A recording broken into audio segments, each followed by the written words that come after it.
Because where does that go? Where'd that get us? Huh?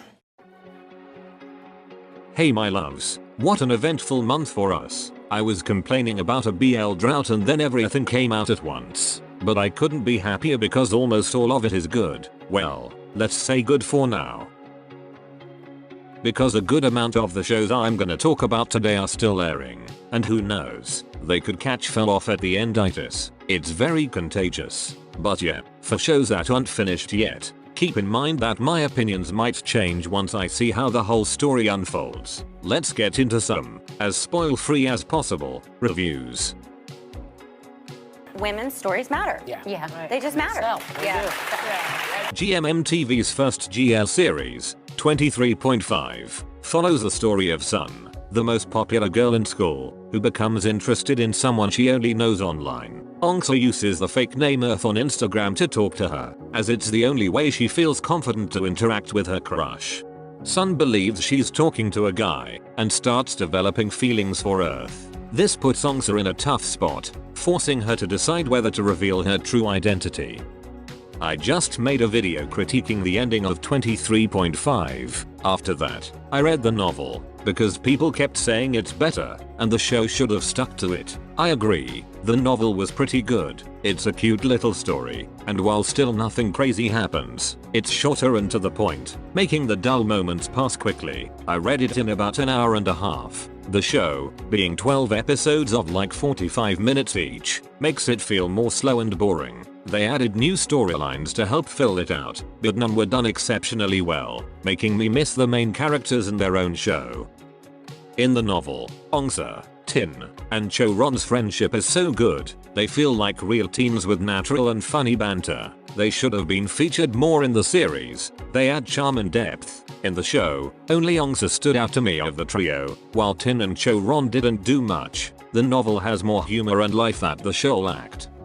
Sun being the most popular girl in school is clearer in the pilot trailer than it was in the series. That popular ex-loser trope always hits for me, and the show did have it, kinda, but it was more like Sun was just really nice and naive, so no one hated her, rather than her being the not easily approachable good at everything gorgeous popular girl she was in the novel. I'm glad they didn't go the popular girl is a bully route. Sun is much warmer and softer in the show, but she's almost too nice.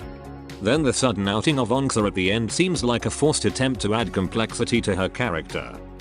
The book made her seem like she was popular for so many reasons and had more layers. I truly understood why Ongsa would be so in love with her. The show is just like, she's sweet and pretty. The show suffers from a tell don't show problem. They say Sun is the most popular girl in school, but we never see it. They tell us Alpha is a perfect student under pressure, but it's never shown. Even in the last episode, Ongsa just narrates where everyone is after a time skip, instead of letting us see it unfold naturally. I recommend the 23.5 novel if you liked the show, but wanted a little more. Ongsa and Sun are great, and we could all use more Ongsa Sun in our lives. Alien Luna and the teachers were the best additions in the show. We deserved more of them. Despite its flaws, 23.5 has become one of my comfort watches. The simple story and sweet characters make it easy to have on in the background and feel at home. It doesn't require much effort to enjoy or follow. The relationships and personalities create a warm, safe feeling for viewers. There are some beautifully written moments, like Ongsa's final monologue, which gave me chills. I'm not usually a fan of flashbacks in final episodes, but this one was done so well with the music, writing, and Ongsa's emotion, creating a powerful closing scene. I love that. I just wish the series had more of that amazing writing and editing. Also, the intro is great. Lately, intros have been poorly made, for my taste at least, but 23.5 is the only one I don't skip. The pride flag colors, the cutest OST, and the coloring make it so pretty to watch. Overall, I like 23.5. It's a simple cute start to GMMTV's GL catalog. I thought it was fun. I like the beat.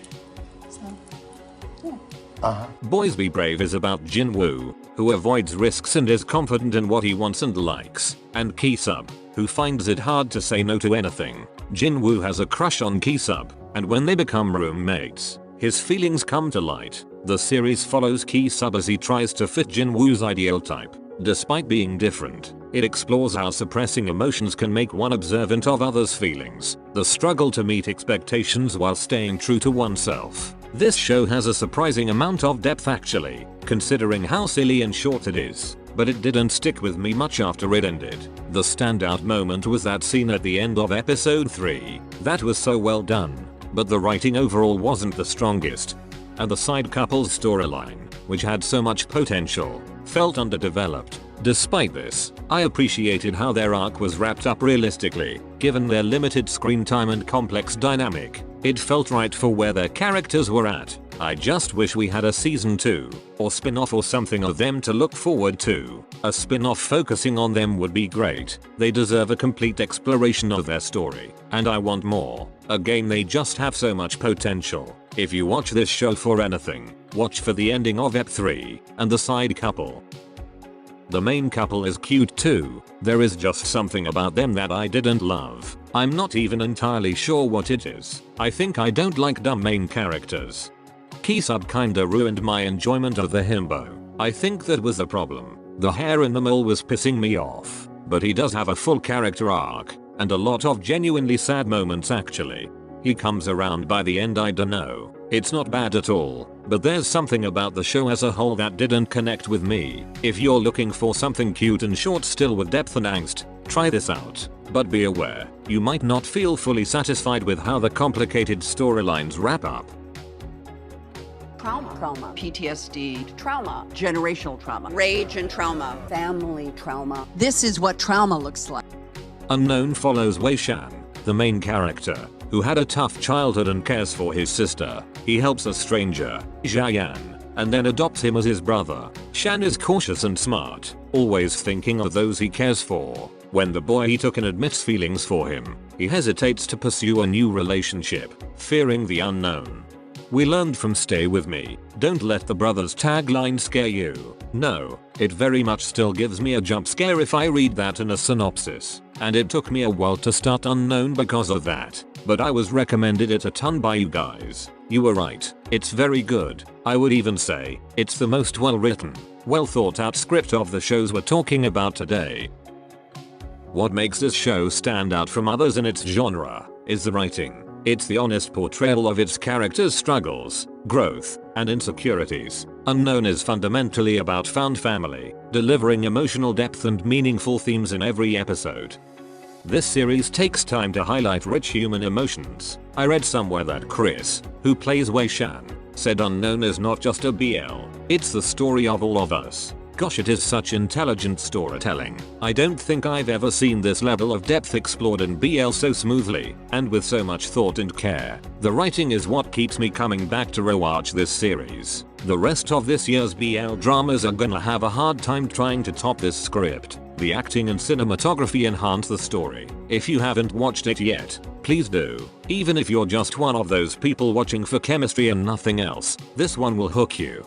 It's a masterclass in building tension and doing slow burn right without feeling drawn out. The characters carefully establish their relationship, introducing us to their history and bond over the years. The intensity just keeps building the more you watch. Ugh, it's so good. I don't know if we'll see such a profound emotional connection in a BL again. Truly, Unknown set new standards for storytelling in the genre.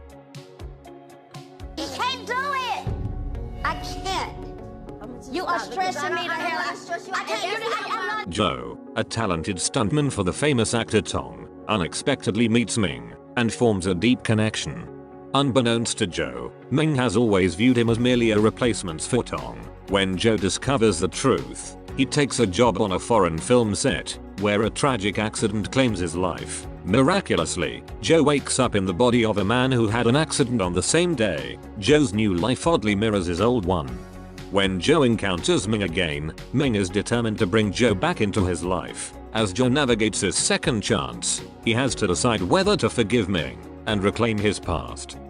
You know, sometimes, you just need some toxic yaoi for pure entertainment and indulgence. It's fun when the romance is angsty, sexy, and fictional. I enjoy exploring messy characters and their stories, especially when the show handles it intentionally. My stand-in is so much fun to watch. It's stressful though. Ming and Joe's story is a wild ride. Ming could live 1,000 lifetimes and never deserve Joe. But Joe is so far gone and pathetic sometimes. At this point they belong together. I hate Ming. And Joe is starting to annoy me as the show progresses.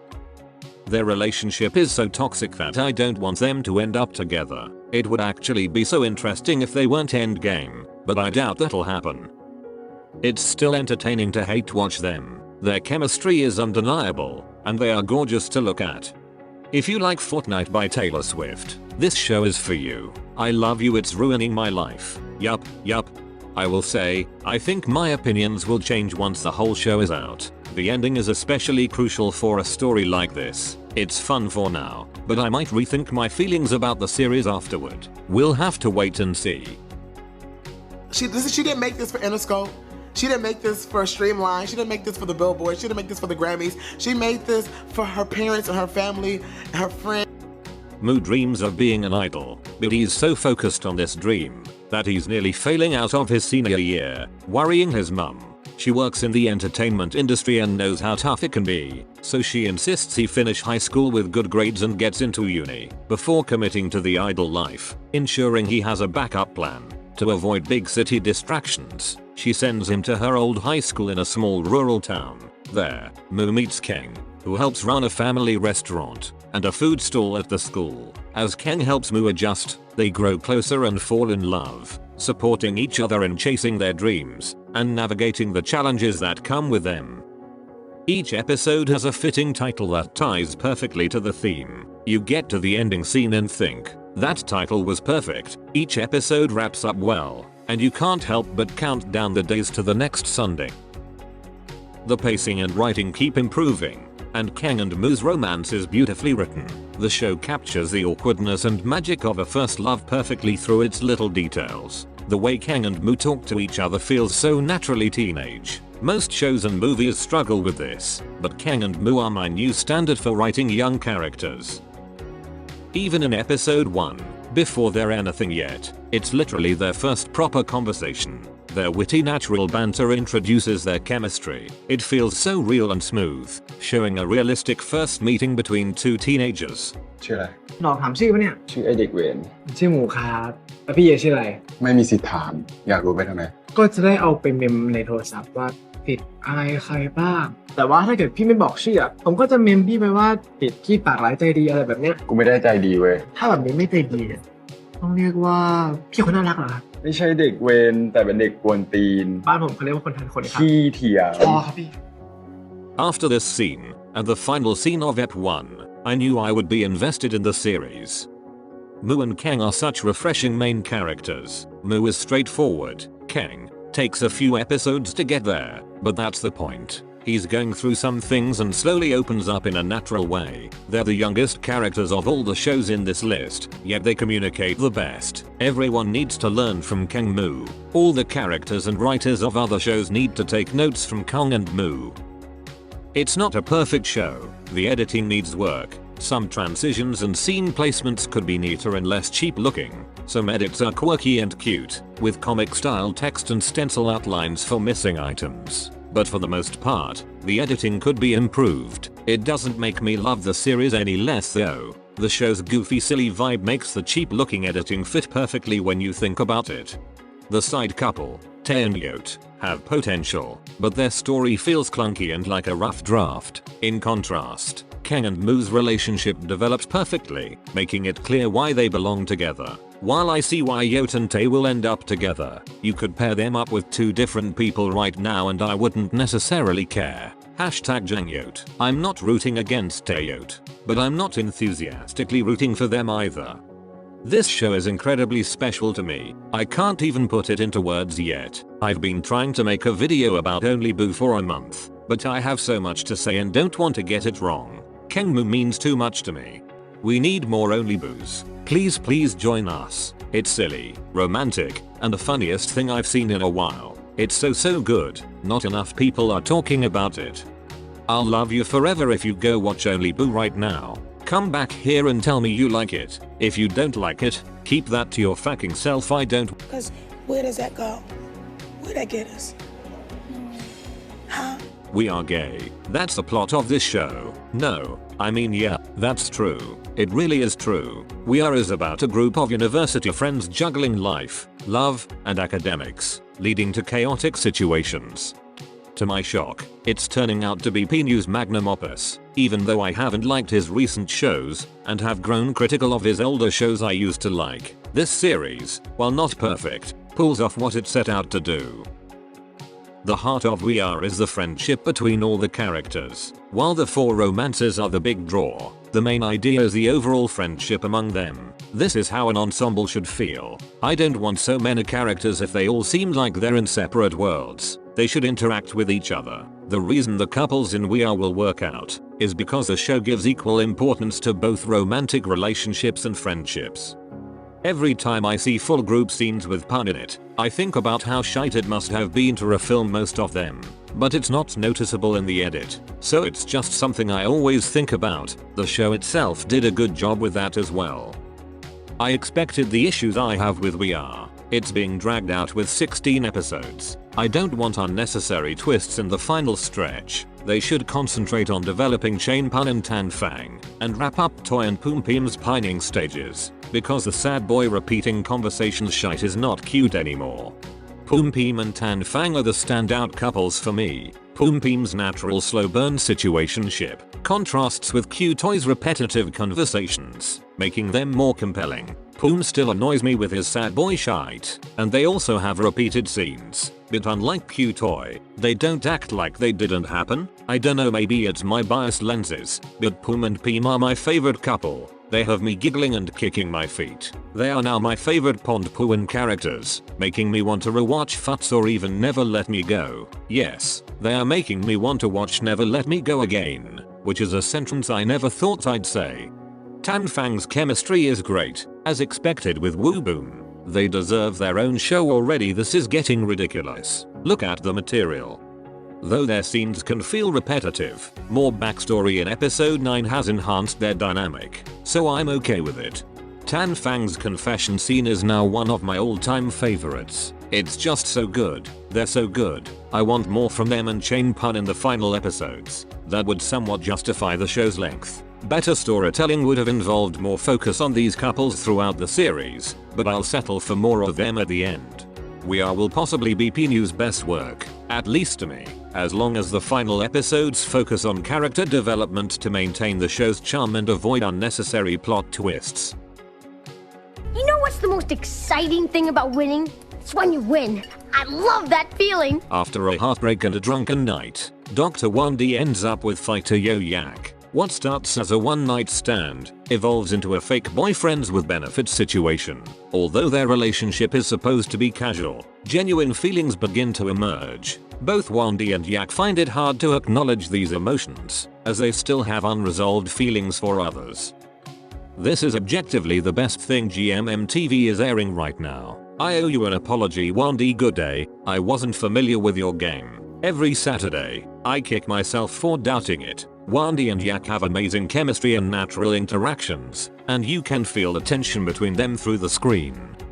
Being a golf series, it feels especially comforting for LGBT audiences. Not all BL achieves this, but golf always handles important topics well. Wandee Goodday is much smoother in addressing serious topics compared to the Eclipse. They got better in that area. My only real complaint, which was also an issue with the Eclipse, is that the filming and editing look cheap. The shots, lighting, and scene transitions don't appeal to my taste. I like golf as a director, but the visuals of their series could be better.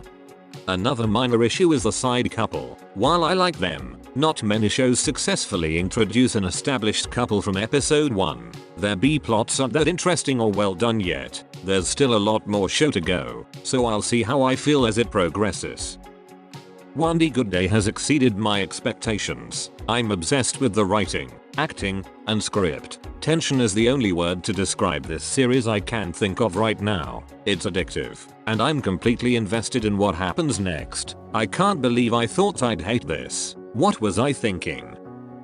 That's all for now. My love mix-up is gonna take over my life soon. my love mix up and only boo obsession at the same time. We are so back, OMG. My serotonin levels are about to be extremely high. What do you think of these series? Are you watching something else right now? Let's talk about it all in the comments. And on my Instagram.